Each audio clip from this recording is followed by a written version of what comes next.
TNTV Tamil ஊடகம், தனித்துவமான தமிழ் ஊடகம்.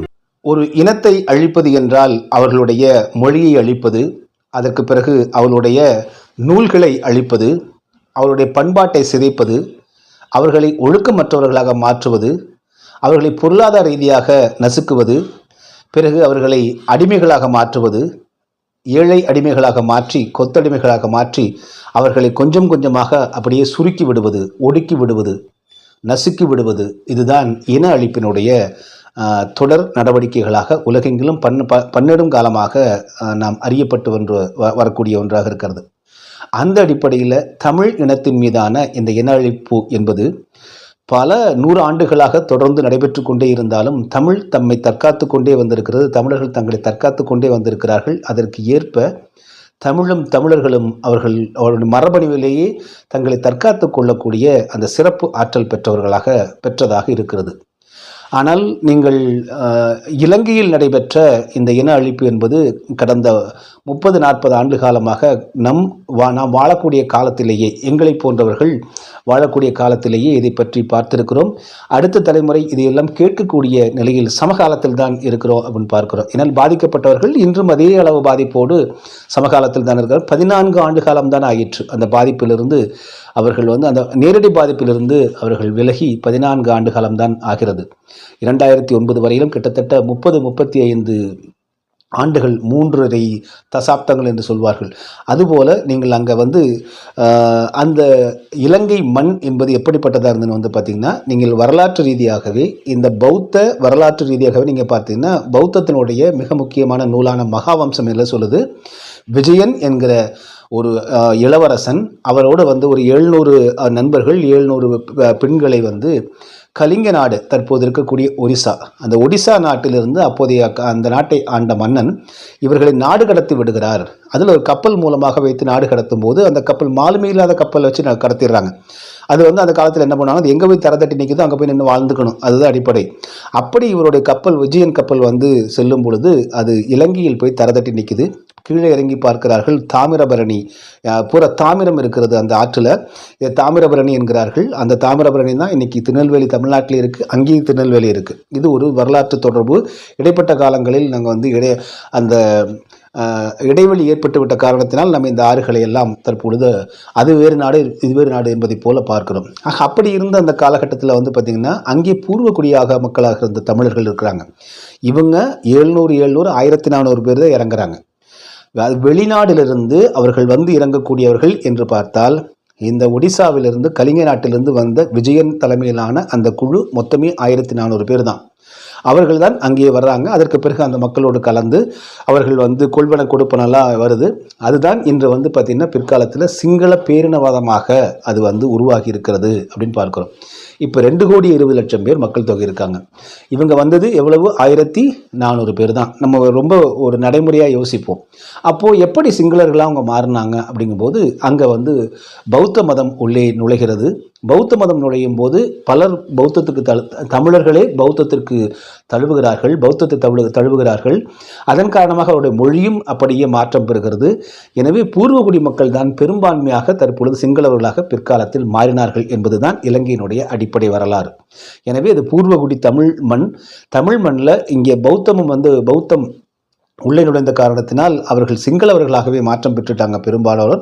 அதற்கு பிறகு அவர்களுக்கு ஏற்பட்ட மக்கள் தொகை பெருக்கம் ஆகியனெல்லாம் சேர்ந்து அதற்கு பிறகு இங்கே பல்வேறு ஆட்சியாளர்கள் எப்படி இங்கே தமிழ்நாட்டை ஆண்டார்களோ 800 ஆண்டு களப்பிரர்கள், அதற்கு பிறகு தெலுங்கர்கள், மராத்தியர்கள், இப்படியெல்லாம் பல பேர் இங்கே களப்பிரர்கள்லாம் கன்னடர்கள் இவங்கெல்லாம் ஆண்டாங்களோ, அதே போல் பிரிட்டிஷ் அரசு 250 ஆண்டு காலம் ஆண்டதோ, அதுபோல் அங்கேயும் அதே போல நிகழ்வுகள் நடைபெற்ற காரணத்தினால் அங்கே ஒருபுறம் சிங்கள இனப்பெருக்கம் என்பது அவர்கள் இந்த பூர்வகுடி தமிழர்களாக இருந்து சிங்களவர்களாக மாறியவர்கள் தான் அங்கே பெரும்பான்மையானவர். இப்போ இருக்கக்கூடிய 20,00,000 பேர் பார்த்தீங்கன்னா அவர்கள் மாறாமல் இருக்கக்கூடியவர்கள், சைவத்தை பின்பற்றக்கூடியவர்களாக இருக்காங்க, அவர்கள் பௌத்தத்தை பின்பற்றக்கூடியவர்களாக இருக்காங்க, சிங்கள மொழி பேசக்கூடியவர்களாக இருக்காங்க.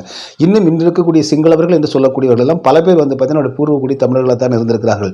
எப்படி காலப்போக்கில் நீங்கள் கொள்வன கொடுப்பனை பெற்று அவர்கள் எப்படியோ ஒன்றுக்குள்ள ஒன்று மிங்கிளாகிறாங்க பார்த்தீங்களா, அதுபோல் அங்கே நடைபெற்றிருக்கிறது. ஆனால் இப்படிப்பட்ட நிலையில் பூர்வகுடி தமிழர்களுக்கு வடக்கில் கிழக்கில் வாழக்கூடிய தமிழர்கள் மற்றும் இஸ்லாமியர்களுக்கு சம உரிமையை அளிக்க இந்த சிங்கள அரசுகள் வெளிப்படையாகவே மறுத்தார்கள். கல்வி வேலைவாய்ப்பில் உனக்கு சம உரிமை கிடையாது, அதே போல் எந்த ஒரு வசதிகளும் சம வேலைவாய்ப்பு கிடையாது, கிடையாது, நீங்கள் எல்லாவற்றும் சிங்களம் படித்து தான் ஆக வேண்டும், நீங்கள் காவல்துறையினுடைய ஆவணத்தில் போனால் கூட சிங்களத்தில் தான் இருக்குது, தமிழில் இருக்காது. அப்போ இப்படிப்பட்ட ஒரு நிலைமையெல்லாம் இருக்கும் பொழுது தான் இதற்காக பெரும் போராட்டமாக முதலில் அறப்போராட்டமாக தொடங்கியது. அதற்கு பிறகு 83 கருப்பு ஜூலை என்பார்கள். அதில் மிக ஒரு பெரிய அளவில் தமிழர்கள் வந்து கொல்லப்பட்டார்கள். கலவரம் பெரும் கலவரமாக மூண்டது.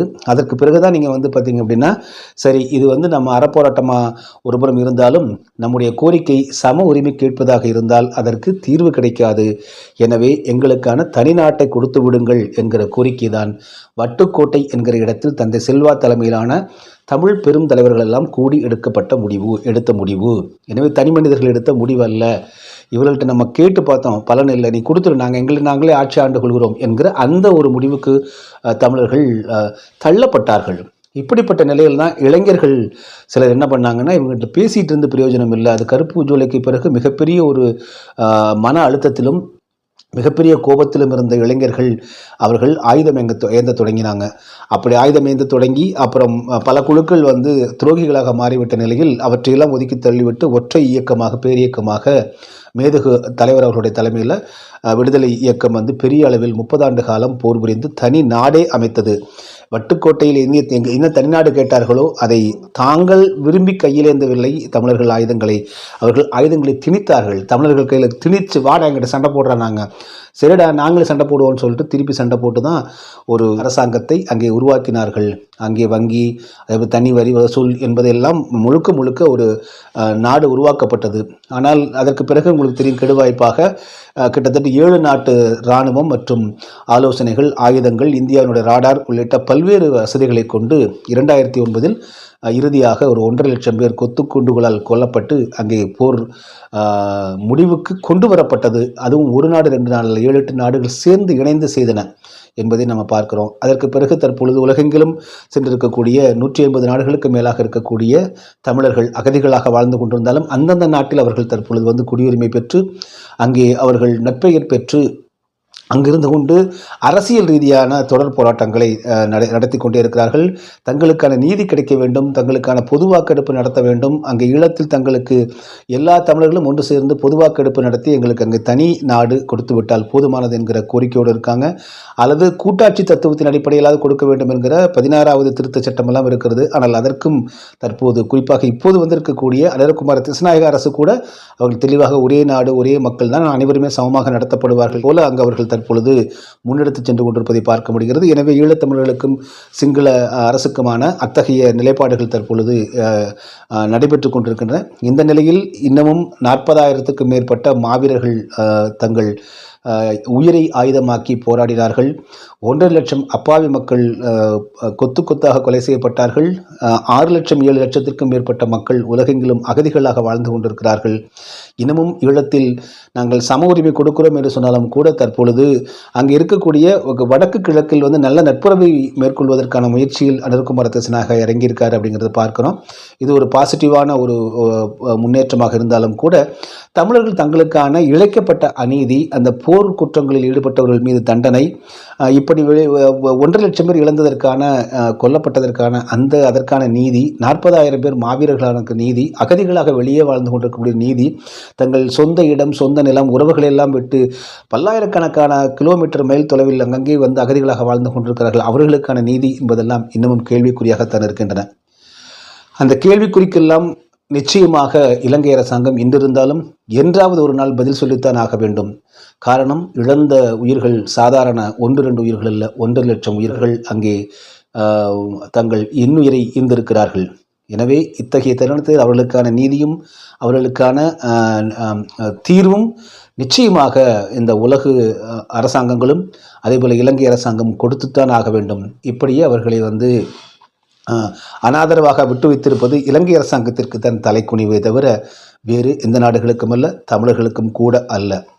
தன்னுடைய நாட்டின் குடிமக்களை இப்படி கொன்று குவித்து அகதிகளாக உலகெங்கும் செல்ல வைத்திருக்கக்கூடிய இந்த உண்மையில் இது வந்து இலங்கை அரசாங்கத்திற்கு தான் இழுக்கு என்பதை இந்த மே மாதத்தில் மிக முக்கியமாக 1.5 லட்சம் பேர் அதே போல எல்லோரையும் இழந்து 2009 முள்ளிவாய்க்காலில் அந்த போர் முடிவுற்றதை அடுத்து தொடர்ந்து நடைபெற்று கொண்டிருக்கக்கூடிய அரசாங்க நகர்வுகள், நீதி கேட்கும் தொடர் அறப்போராட்டங்கள் ஆகியவற்றினூடாக நாம் அடுத்தடுத்த தலைமுறை இவற்றையெல்லாம் நாம் நினைவில் வைத்து அந்த தலைமுறைகளுக்கும் நாம் இந்த தகவல்களை கடத்தி இலங்கை அரசாங்கம் தன்னுடைய குடிமக்கள், தன்னுடைய மக்கள் தமிழர்கள் என்கிற அந்த உணர்வோடு இதற்கெல்லாம் தீர்வை அவர்கள் தருவார்கள் என்று இந்த 2025 நாம் நினைவு கூர்ந்து அதை ஒரு எதிர்பார்ப்பாக நாம் முன்வைக்கிறோம்.